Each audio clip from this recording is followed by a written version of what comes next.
Dans un lycée animé de la ville de Yaoundé, un groupe de 4 filles, Hawa, Mariama, Fatou et Binta, formait une bande inséparable. Elles étaient connues pour leur esprit libre, mais aussi pour leur tendance à repousser les règles.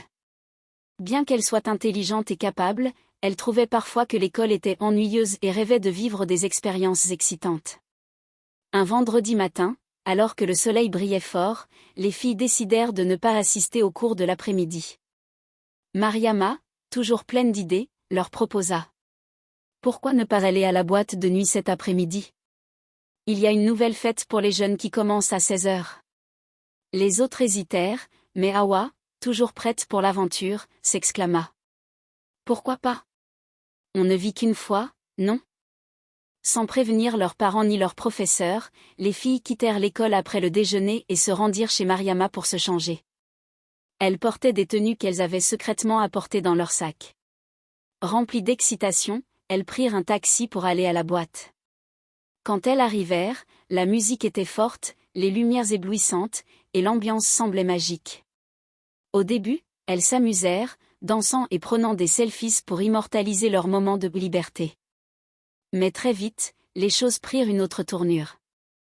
Un groupe d'hommes plus âgés les approcha, leur offrant des boissons et des compliments flatteurs. Fatou, plus réservée, sentit que quelque chose n'allait pas et tenta de convaincre ses amis de partir.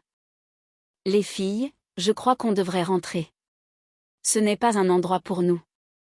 Mais Hawa, profitant de l'attention, répondit. Relax, Fatou. Tout va bien. Cependant, les hommes devinrent insistants, et l'ambiance légère se transforma en malaise.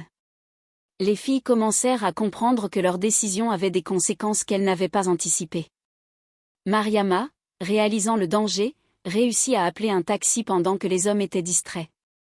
De retour chez elles, les filles se rendirent compte de la gravité de leurs actes. Non seulement elles avaient mis leur sécurité en danger, mais elles avaient aussi compromis leur éducation et leur confiance mutuelle.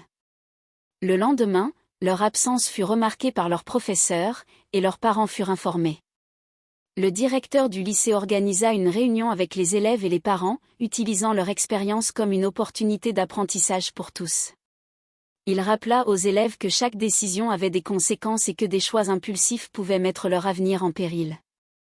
Merci de votre attention. N'oublie pas de vous abonner. Et aimer la vidéo.